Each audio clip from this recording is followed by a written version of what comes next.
Good afternoon, students. Today's topic is electric potential at a point due to an electric dipole. आज हमें electric potential को find out करना है electric dipole की वजह से। ठीक, तो सबसे पहले हम कंसीडर करेंगे इलेक्ट्रिक डायपोल। देखिए, मान लीजिए हमने इलेक्ट्रिक डायपोल में माइनस और प्लस की चार्ज, ठीक, और ये इसका सेंटर है, सेंटर ऑफ इलेक्ट्रिक डायपोल। और आप लोगों को पता है कि बीच में डिस्टेंस जो होता है वो कितना होता है, वेरी स्मॉल, मान लीजिए एल है, ठीक। और ये सपोज करो पॉइंट ए पे है नेगेटिव चार्ज और पॉइंट बी पे है पॉजिटिव चार्ज। और आप लोगों को पता है कि जो नेगेटिव जो डायपोल मूवमेंट होगा पी, उसकी डायरेक्शन कहाँ से कहाँ होगी, नेगेटिव टू पॉजिटिव चार्ज। अब हमें कोई एक पॉइंट लेना पड़ेगा क्योंकि उसने बोला है electric potential at a point, किसी एक पॉइंट के ऊपर हमें फाइंड आउट करना है। तो मान लीजिए लेट कर लो कि ये कोई पॉइंट है, let P be the point of observation where we are interested to find the electric potential. मान लीजिए पॉइंट पी जो है इस पे हम इलेक्ट्रिक पोटेंशियल फाइंड आउट करने जा रहे हैं, और जो कि सेंटर से, सेंटर ऑफ द डायपोल से कितनी दूरी पे है, लेट कर लो डिस्टेंस आर पे है, ठीक है। और ये मान लीजिए जो पॉइंट ए है ये r1 की दूरी पे है, और जो पॉइंट बी है ये r2 की दूरी पे है। इनका डिस्टेंस फ्रॉम पॉइंट ए का डिस्टेंस p से r1 है, पॉइंट b का डिस्टेंस p से r2, ठीक है। अब मान लीजिए कि जो आपका OP है, let OP makes an angle theta, let OP makes an angle theta with electric dipole moment P। मान लीजिए जो OP है वो एंगल कितना बना रहा है, थीटा बना रहा है विद डायपोल मोमेंट P, ठीक है। अब हम इसकी एक्सटेंशन करेंगे क्योंकि ये एक्सटेंड हो सकती है लाइन, इसको एक्सटेंड अगर किया तो हम कहाँ यहाँ क्या करेंगे, एक परपेंडिकुलर ड्रा करेंगे, ठीक है। हमने क्या किया, एक परपेंडिकुलर ड्रा किया यहाँ पर, इस पॉइंट को सी मान लीजिए, और ऑब्वियसली ये एंगल कौन सा होगा, it should also be theta. ये कौन सा एंगल होगा, theta, obviously it would be theta. Now एक परपेंडिकुलर यहाँ पे ड्रा करिए, ओके। अब हमने एक परपेंडिकुलर और यहाँ पे ड्रा किया है, और इस पॉइंट का नाम रख लीजिए, लेट इट बी, ये पॉइंट क्या है, जी, एंगल के सामने परपेंडिकुलर। ये all triangles we will use in this question. तो सबसे पहले देखिए नाउ हमने क्या किया है, P be the point of observation, ठीक है। अब नाउ देखिए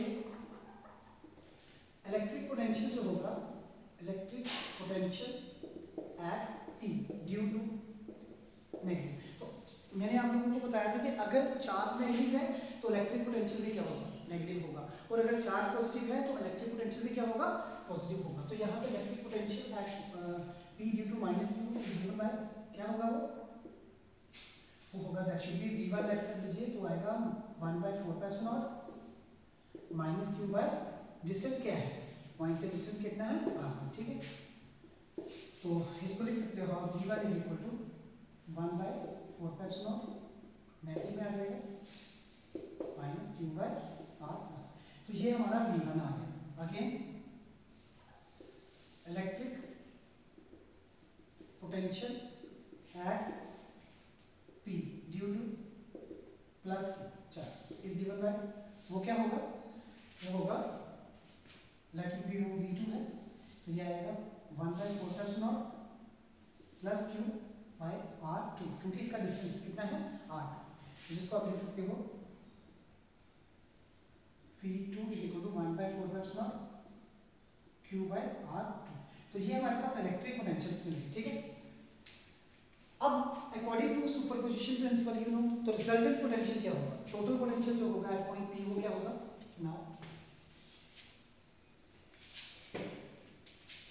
now the total potential V at P due to electric dipole क्या होगा, that should be v is equal to v1 plus v2, ठीक है। इन दोनों का सम अप होगा। अब यहाँ पे वैल्यूज पुट करिए, v1 की और v2 की वैल्यू पुट करिए। जब आपने यहाँ पे v1 की वैल्यू पुट करी तो यहाँ पे आया 1/4 q by r plus 1/4 q by r2।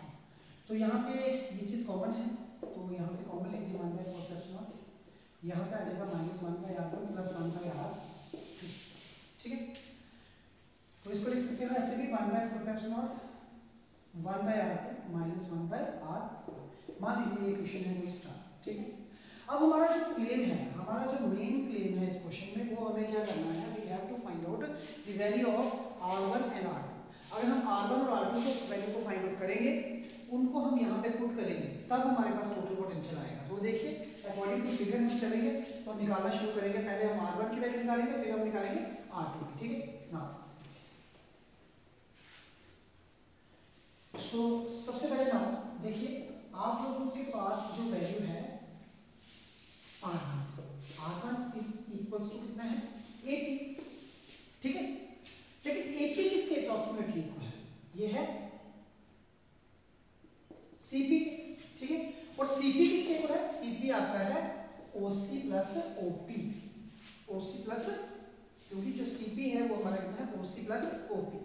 तो OC हमें पता नहीं है, लेकिन OP का पता है। OP कितना है हमारे पास R है। अब इस OC के लिए तभी मैंने इसको एक्सटेंशन में लाया और यहाँ पे परपेंडिकुलर ड्रा किया। हमने क्या देखा, अब देखिए इन राइट एंगल ट्राइंगल कौन सी, AOC हम निकालेंगे। यहाँ पे cos ऑफ थीटा देखिए, बेस अपॉन हाइपोटेन्यूज। बेस कितना है, बेस हमारा है, देखिए एंगल के सामने तो परपेंडिकुलर है, ठीक है। तो बेस हमारा कितना हो गया OC, और हाइपोटेन्यूज कितना है OA। तो यहां से आपको मिल गया OC is equal to OA cos of theta, और यहां से OC मिल गया OA। OA कितना है, OA हमारा है L, तो ये आ गया cos ऑफ थीटा। तो इट मींस OC मिल गया। सो देयरफॉर आपको क्या मिलेगा, देयरफॉर आपको मिल गई R1 की value, that should be equal to OC। Value put करिए L cos थीटा प्लस R, तो ये हमारे पास R1 की वैल्यू मिल गई, L cos थीटा प्लस R। अब हम करेंगे नाउ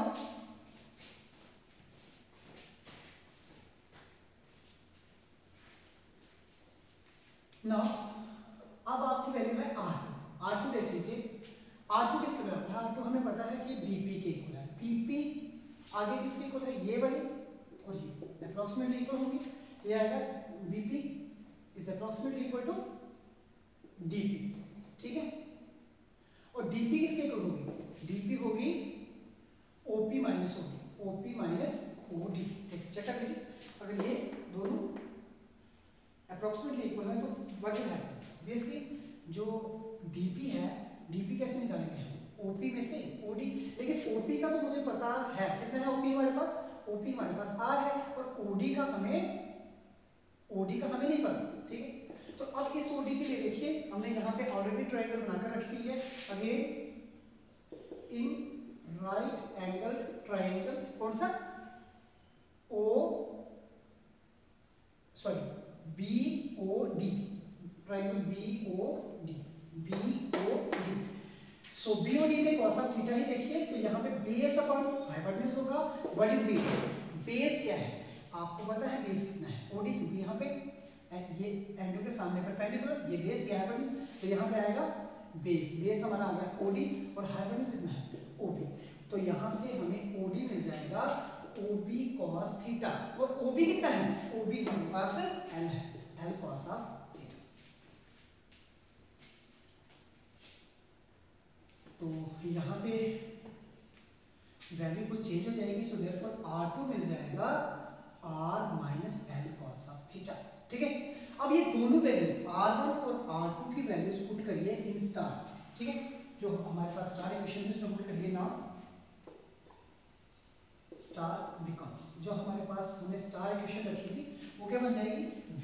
वो क्या था 1/4 1/R2। What is R2, R minus L cos of theta, and what is minus क्या था R1। What is R1,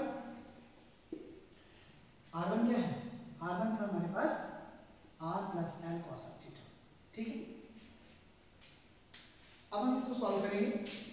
1/4 multiply करिए R plus L cos of theta minus, जब माइनस से मल्टीप्लाई करो माइनस R तो आएगा, ये आ जाएगा L cos थीटा प्लस का, नीचे कितना आएगा R A plus B into A minus B, R square minus L square cos square theta, A plus B into A minus B, A square minus B square. यहाँ पे कुछ cancellation होंगी, यहाँ पे मिल गया 1/4, यहाँ मिल गया 2l cos ऑफ थीटा। हमने यहाँ पे q भी कॉमन था, आई थिंक यहाँ पे q भी था आपके पास, ठीक है, ये हमारा q था, तो यहाँ पे कितना आ गया 2l cos ऑफ थीटा, और नीचे कितना आ गया, नीचे आ गया r square minus l square cos square theta, cos square theta. So अब देखिए यहाँ पे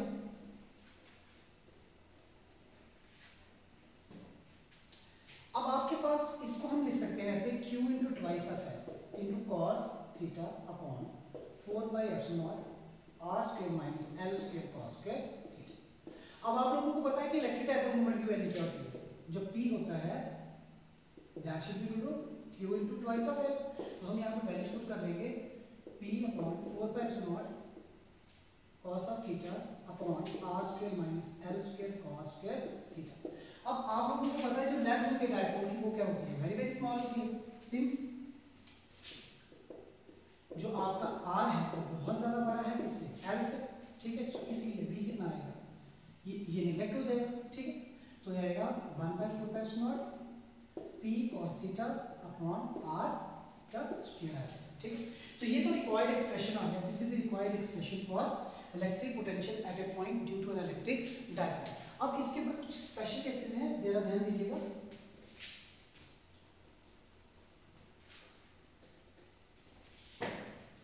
वो स्पेशल केसेस क्या है कि इफ पहला ये स्पेशल केसेस है, if point P, if point जो आपका P है lies on the axial line, axial line of electric dipole, axial line, ठीक है। तो एक्सियल लाइन पे होगा दैट इज थीटा कितना होगा 0 डिग्री, एक्सियल पे क्या होता है थीटा 0, तो तब पोटेंशियल कितना होगा v = 1/4 epsilon p by r square, ठीक है, और यहाँ पे कितना आएगा cos ऑफ 0, और आप लोगों को पता है cos ऑफ 0 कितना होता है 1, तो यहाँ पे पोटेंशियल कितना हो जाएगा 1/4 epsilon p by r square. तो यहाँ पे पोटेंशियल क्या होगा मैक्सिमम होगा एट एक्सियल। अब सेकंड हमारा स्पेशल केस है कि point P lies on the equatorial line, equatorial line पे थीटा कितना होगा 90 डिग्री, तो जब थीटा 90 होगा तो cos 90 कितना होता है आपको पता है, cos 90 0 होता है, तो यहाँ पे पोटेंशियल कितना आ जाएगा, पोटेंशियल हो जाएगा 0। तो this is the required expression for the electric potential at a point due to electric